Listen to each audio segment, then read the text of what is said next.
Saludos oyentes de Radio, gracias por escucharnos en la tarde-noche de este viernes 9 de mayo del año 2025. Si todas las semanas espero ansioso la llegada del viernes para escuchar la tertulia de los Cayetanos, yo, al igual que usted, querido oyente, también escucho la tertulia de los Cayetanos. Hoy lo esperaba más que nunca, ¿verdad, Esmeralda? Buenas tardes. Buenas tardes, Eder. Pues sí, la verdad es que es el momento más esperado de la semana y esta semana especialmente. Especialmente, Claro. y no solo por el motivo que ustedes piensan que es el obvio y evidente, que es lo que ocurrió ayer en el Vaticano. Cayetano González, buenas tardes. Hola, Dieter, buenas tardes. Habemus papam. Efectivamente. Bien. Tomás Cuesta, buenas tardes. Muy buenas tardes. Y la única complicación en un día como el de hoy era, ¿qué hago?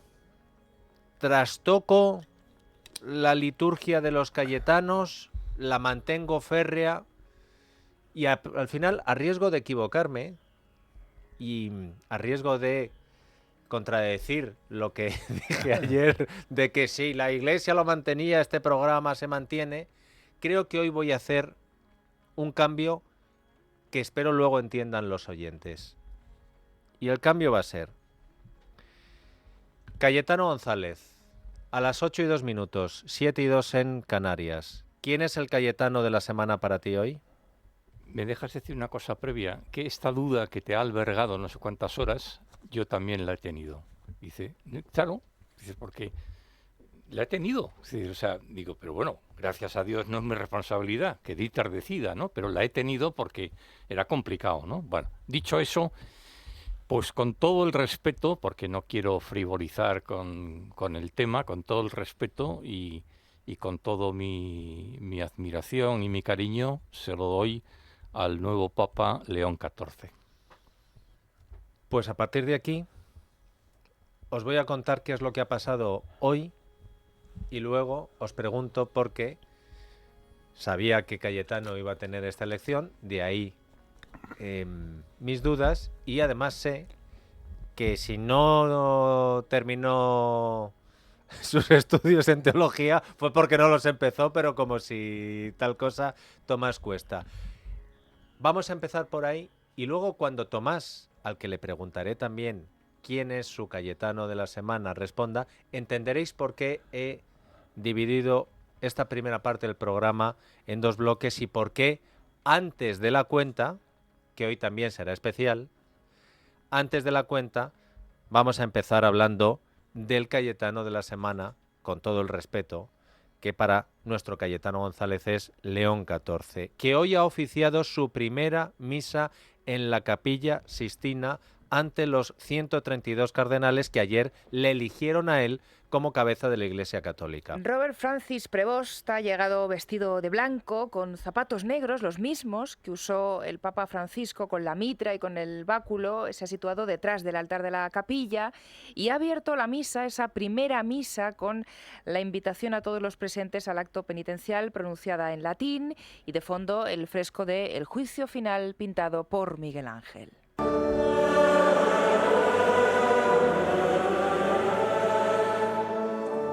Antes de pronunciar su homilía en italiano, León XIV ha dirigido sus primeras palabras a los cardenales en su lengua materna, en inglés, idioma que ayer, sin embargo, pues evitó. Y el mensaje no ha podido ser más categórico.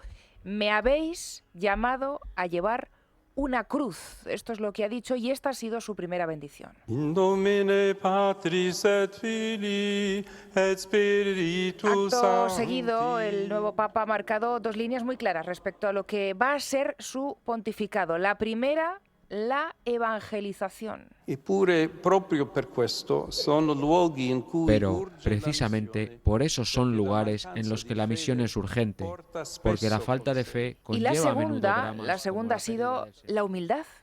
Sparire perché rimanga Cristo. Desaparecer para que permanezca Cristo, hacerse pequeño para que Él sea conocido y glorificado, gastándose hasta el final para que a nadie le falte la oportunidad León de XIV ha elegido a conocerlo. dos mujeres, Dieter, dos religiosas, para leer las lecturas en la Capilla Sixtina ante los miembros del Colegio Cardenalicio. Y aunque solo sea porque una de ellas es española y el que les habla estudió en las Teresianas y era teresiana, vamos a escuchar a Fermina Álvarez, encargada de hacer la segunda lectura, que es la primera carta del apóstol San Pedro.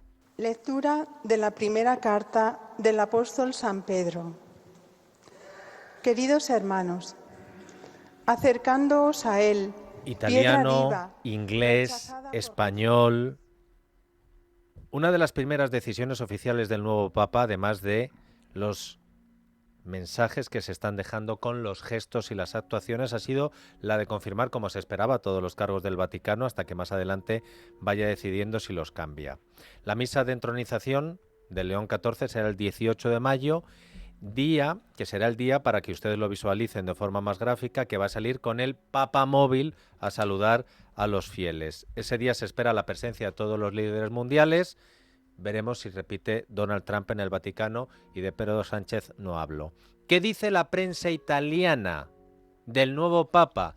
Lo digo porque antes de escuchar las reacciones de nuestros cayetanos, también vean cómo se están moviendo los poderes alrededor de Roma. Por ejemplo, el Messaggero. Sí, el Messaggero. El pontificado será la continuidad, es el titular con el predecesor, y en el nombre un manifiesto social. Una información que va acompañada de una fotografía a toda página del nuevo pontífice saludando a la plaza de San Pedro del Vaticano con el titular El Papa Americano. 19 páginas le dedica hoy a León XIV. Hay artículos donde pues dice que es el anti-Trump de Chicago, que no tiene pausa para criticar el poder.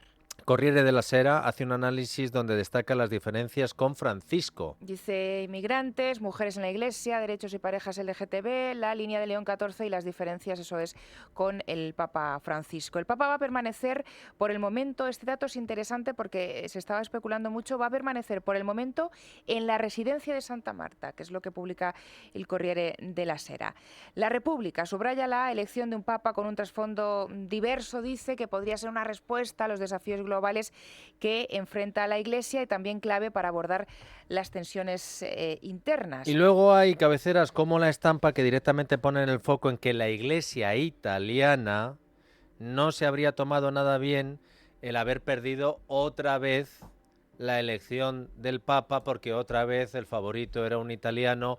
Hoy se están publicando informaciones, no sabemos hasta qué punto veraces, sobre lo que pasó en la Capilla Sixtina, y que Parolin, viendo que era el que más votos tenía pero que no iba a conseguir la mayoría, decide echarse a un lado, como pasó en la anterior votación con Sodano y Francisco, y decir, bueno, pues si yo no voy a conseguir la mayoría, que sea otro al que elija el Espíritu Santo. A ver, Cayetano, Tomás, os escucho sobre Tomás, el Cayetano que ha elegido Cayetano González, y que evidentemente es el absoluto protagonista informativo de hoy, de mañana y probablemente de mucho tiempo. Sí, eso es muy importante. A mí personalmente me ha gustado ese nombramiento, quiero decirle, lo atisbo con absoluta esperanza, por muchos motivos. Primero porque la orden es una de las órdenes, quizá justo con los dominicos, que a mí más me atraen en esto. Después porque San Agustín es el hombre probablemente, junto con Santo Tomás, más importante que ha tenido que la filosofía católica y el mundo cristiano, y es muy importante por muchas razones, porque San Agustín es inagotable. Es decir, San Agustín va desde la teología más profunda hasta los análisis de la filosofía clásica de Platón, hasta, todavía tiene unos textos sobre educación que son absolutamente luminosos, absolutamente modernos. Es un hombre que está profundamente en la sociedad y profundamente en la Iglesia, como obispo y como cristiano, además. Es uno de los grandes pensadores de la Iglesia. Segundo, también me ha gustado mucho el nombre que ha elegido, por razones diversas a las que generalmente se expone, porque León XIII tiene un gran enemigo, que es, bueno, es un hombre de la Revolución Industrial, en un momento complicadísimo del cambio de todos los paradigmas que existen en el mundo, y con un enemigo declarado que es el comunismo. Stage Entertainment presenta. Bye bye, Aladdin el musical de Disney se despide, pero nada de caras largas, ¿eh? Hasta el 20 de julio seguimos en Madrid. No hay un genio tan genio. Consigue ya tus entradas. Aprovecha las últimas funciones de Aladdin el musical de Disney y vívelo esta misma semana. No hay un genio.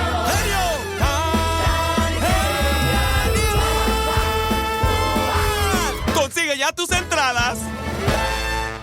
Producido por Stage Entertainment. Él hace un novarrum contra el comunismo.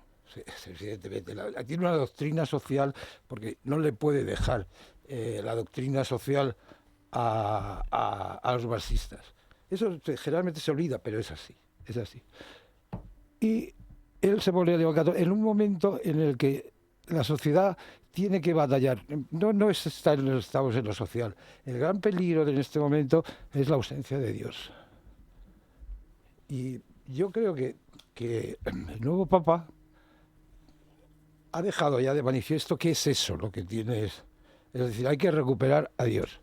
Hay que volver a traer a la gente a las iglesias. Hay que volver a poner a Cristo en el mundo.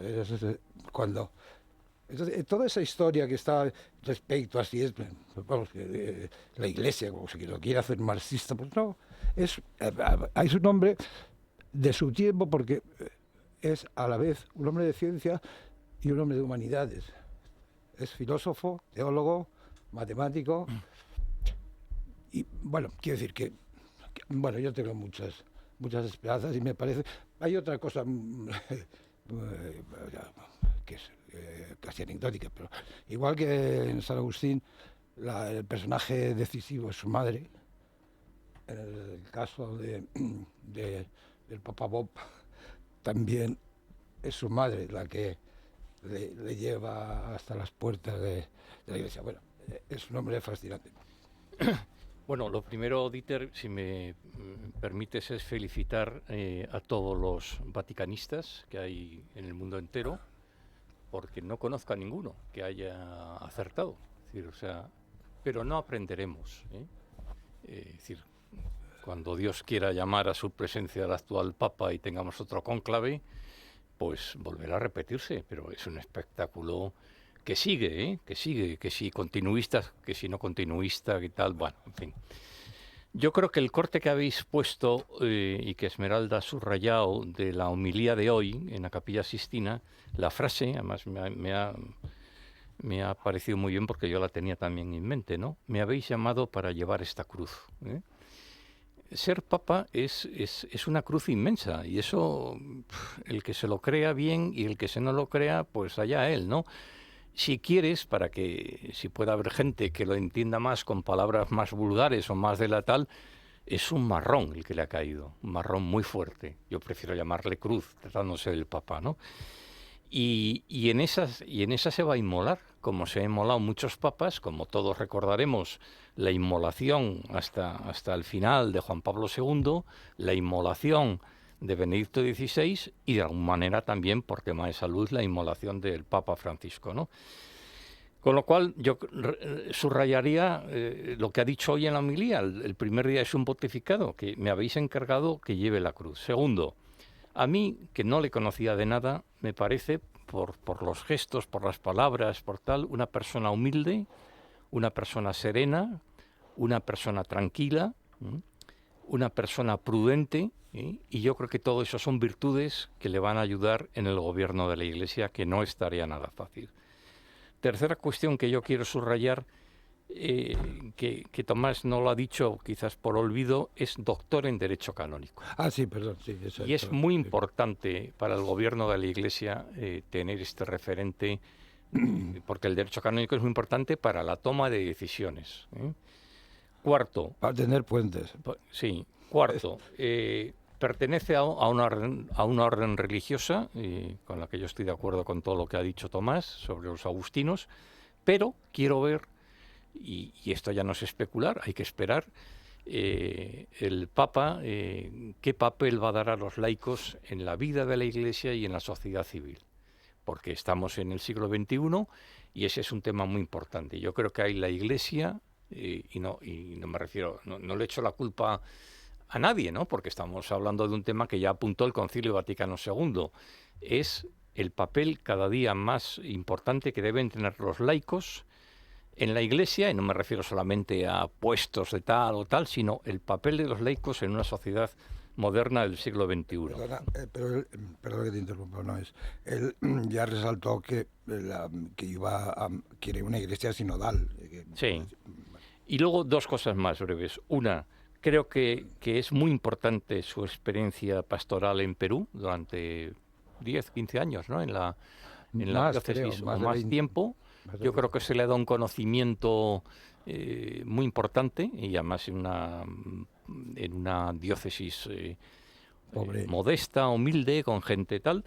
Y luego su conocimiento de la curia, porque lleva bastante tiempo trabajando en la curia, sí. Y desde enero el Papa Francisco, como hemos podido leer, le nombró prefecto de la Congregación de los Obispos. Entonces, todo este currículum, todo este batiburrillo de cosas, yo creo que corren a favor, aparte de la ayuda del Espíritu Santo, de la oración de los fieles cristianos y de sus cualidades, ¿no? Y a mí me ha parecido una elección muy buena, que evidentemente pues ya está, y no hay más que comentar, en el sentido de decir, bueno, pues hay que desearle, los que somos creyentes, que acierte, que lleve bien el timón de la barca de Pedro, y que todo lo que ha dicho ayer, hoy y lo que dirá en próximas tal, pues se vaya cumpliendo, ¿no?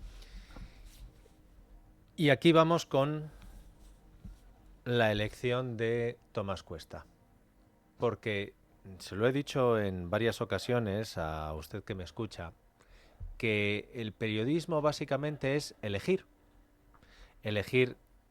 qué noticia das, elegir cuál das primero, elegir qué corte de sonido metes, elegir qué fuentes usas para sostener una información. Y una de las cosas más difíciles cuando tienes que conducir un programa de radio de varias horas es elegir. Porque hay veces que tú tienes una elección, pero que la actualidad te marca otro rumbo. Y al mismo tiempo, sabiendo que hay una gran noticia de peso mundial, sabes que no puedes descuidar la información por la que te escuchan tus oyentes y la información por la que, por ejemplo, los que mandan en España te tienen en sus pensamientos para bien o no para bien. Y cuando la productora del programa, Marta Cotarello, me ha adelantado las elecciones de los Cayetanos de la semana, de Cayetano González y de Tomás Cuesta, me ha parecido que era la simbiosis perfecta de lo que estoy hablando. Cayetano ha elegido al personaje mundial y Tomás Cuesta, ¿a quién has elegido como Cayetano de la semana? Yo he barrido para casa, pero también hacia todo lo que representa esta casa, que es también la esperanza, la dignidad, el valor y el rigor. Y me parece que Vanessa Vallecillo, con el trabajo que ha hecho en ese documental que se ha estrenado hoy en Valencia, y ese programa que se ha hecho ahí, que a mí me ha emocionado más que el saludo del Papa. En este momento me ha parecido modélico. O sea, eso no lo ha hecho nadie, quedará ahí, porque eso es una acusación formal de lo que ha ocurrido, del dolor de la gente. Me ha parecido extraordinario. Yo creo que Vanessa Vallecillo es soberbia periodista, ha trabajado mucho, toda la redacción supongo que ha trabajado mucho con ella, pero bueno, ella lo ha llevado muy bien. Es verdad que resulta difícil juzgar algo cuando formas parte de la familia a la que estás juzgando y conoces a las personas que lo hacen y el esfuerzo que hay detrás. Pero creo que no exagero, o por lo menos creo que no soy el único que desde esta casa piensa que el programa, lo que llamamos bolo, el programa exterior de Federico de hoy ha sido, si no el mejor, uno de los más inolvidables. Ayer se lo dije, si están ustedes cerca de Valencia, vayan a ver el programa en directo porque iba a merecer la pena. Hoy ha sido un programa especial desde Valencia, pero algo más que especial. Lo han hecho 6 meses después de la tragedia de La Dana y en ese programa han presentado el documental que durante los últimos meses ha estado preparando la que para Tomás Cuesta es Cayetana de la Semana, Vanessa Vallecillo y todo un equipo técnico de esta casa. Este trabajo, que se llama 2011, Sobrevivir a La Dana, consta de 2 partes, doble duelo y si necesitan ayuda que la pidan. Y el programa ha contado, el de hoy de Federico, con la presencia de algunos de los protagonistas de ese documental. La primera que ha pasado por los micrófonos ha sido la mujer con la que comienza precisamente esa primera parte del documental, Mary Villanueva. Y Mary lo que ha contado es pues los 10 días que estuvo buscando a su padre, Felipe, en Catarroja, quien después de estar durante 10 horas subido a una valla esperando un rescate, pues finalmente no logra sobrevivir y muere. Explicaba a su hija que durante todo este tiempo ella no ha dejado de acudir al lugar donde encontraron su cuerpo. Y bueno, pues lamentablemente se encuentra igual después de todos los meses que han transcurrido. Nadie ha ido allí a limpiarlo. Esto es lo que ha destacado Mary, el abandono que ha sufrido por parte de las autoridades durante todo ese proceso. Yo en estos 6 meses, conforme estoy, me he plantado en el Congreso de los Diputados. No he tenido respuestas. He llamado al rey, a Casa Real. No he tenido respuestas. He hablado con el defensor del pueblo. No he tenido respuestas. He ido a las Cortes Valencianas. No he tenido respuesta. He hablado con el Ayuntamiento de Valencia. Nada. He ido a plenos en Catarroja durante 6 meses. Y lejos de dar respuestas nos hacen peinetas. Se puede ver, no me lo invento. Entonces, ¿qué tiene que pasar para que alguien en este país te haga caso? Es que no lo entiendo, o sea, no me cabe en la cabeza. Yo lo del doble duelo lo digo por eso, porque me siento muy vulnerable. O sea, yo me pensaba que estaba en un país que respondía a las personas. Mi padre ha pagado unos impuestos toda su vida y no ha habido ni un céntimo para su rescate. Lo hemos encontrado mi hermano y yo. La tragedia de La Dana tiene esa parte de tragedia dolorosísima que no cesa, el doble duelo. También tiene la parte de los héroes. Miquel Ramón rescató durante el día y parte de la noche a 4 personas y así contaba en el programa de hoy de Es la Mañana de Federico lo que ocurrió después de que ya hubiera conseguido salvar a una chica. Estoy comiendo y escucho unos golpes secos y me asomo por la ventana del patio interior y digo, ¿qué pasa? Y me dicen que se están ahogando en la peluquería. Entonces bajo corriendo con chanclas y llego al primero y habían improvisado una cuerda hecha de sábanas y entonces me dicen, pero es que es tan bajo y hay una reja, no se pueden sacar. Y entonces cogí, y yo que tengo vértigo, bueno, creía que tenía vértigo. Entonces me salí por la ventana y entonces me bajé en plan, no sé, misión imposible. Sí. Y con un martillo de una chica que después me dijo una vecina que lo tenía de su marido, que lo tenía allí, un martillo de picar almendras. Me bajé y claro, estaban allí abajo los pobres, allí dentro, pero es que dentro de la peluquería había llegado al techo. Ellos estaban respirando en el falso techo. Y eran 3 personas. Y me dice, ¿eres bombero? Y digo, no, soy un vecino. Y dice, pero tranquilos que no me voy sin vosotros. ¿Y qué le llevó a lanzarse y arriesgar su vida para rescatar a otras personas? Cuando ves que en ese momento tienes la posibilidad de hacer algo. Mi padre, que ya falleció, mi padre hubiera hecho lo mismo. Porque además, salvar una vida es salvar la tuya también. Es saberla de todos. Salvar a una persona es saberla de todos. Y queremos que escuchen también el testimonio que le ha dado a Federico y a su equipo Cristian Lesaec, el impulsor de la Asociación de Damnificados Horta Sud, que ha interpuesto la mayor querella contra las instituciones que debían haber hecho lo que hizo Miquel, ayudar a los otros. Escuchen. Es que nosotros no deberíamos de existir. Estamos supliendo lo que deberían de estar haciendo las administraciones. Yo al día siguiente que salí a buscar mi coche, que me encontré un guardia civil que yo no llevaba uniforme porque el cuartel de la Guardia Civil también había sido arrasado, y le dije cuándo nos llegara ayuda y me dijo no va a llegar. Yo siempre he dicho que por lo menos fue honesto, por lo menos me dijo la verdad, no me dijo no. Te dijo directamente no va a llegar. No va a llegar. No va a llegar, estamos recontando fallecidos, estamos buscando cuerpos. Y eso, claro, evidentemente te deja desolado. Ha sido un programa de lo más emocionante, Cayetano.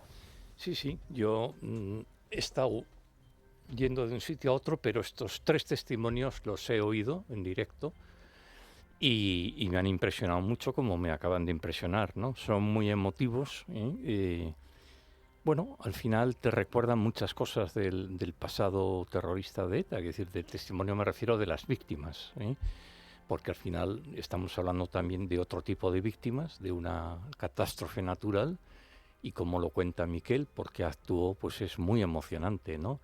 La falta de ayuda de las instituciones que cuenta la primera mujer, el primer testimonio es muy emocionante, ¿no? Y muy impactante. Y el tercero, cuando el Guardia Civil dice no van a llegar, pues también. Entonces, a mí me parece que estoy muy de acuerdo con Tomás, porque además, Dieter, tú lo has dicho muchas veces y es una gran verdad, que esta casa nació para esto, fundamentalmente, ¿no? Para la defensa de la libertad, para la defensa de las personas que sufren, y yo creo que hoy Federico y su equipo pues ha hecho no solamente un gran programa, o sea, algo más que un gran programa, ¿no? Han hecho una gran labor. Yo creo que todos los oyentes y especialmente los residentes en las zonas afectadas que han oído el programa se habrán sentido de alguna manera acompañados, que es lo importante con las víctimas, acompañarlas en el dolor y que no se sientan solas, porque han pasado 6 meses, como has dicho, y estoy seguro que algunas instituciones o algunos medios, bueno, pues ya están en otras cosas, ¿no? Y esta casa ha ido hoy, ha hecho el programa, han hecho el vídeo de Vanessa Badecillo y todo el equipo, y a mí me parece, bueno, pues que una vez más reconozco pues la valía moral de esta casa en estos temas, ¿no? Es verdad que yo he dicho muchas veces eso, Cayetano, siempre citando a la persona que se lo escuché por primera vez, que es el propio Federico, que nos lo explicó a los que trabajábamos aquí.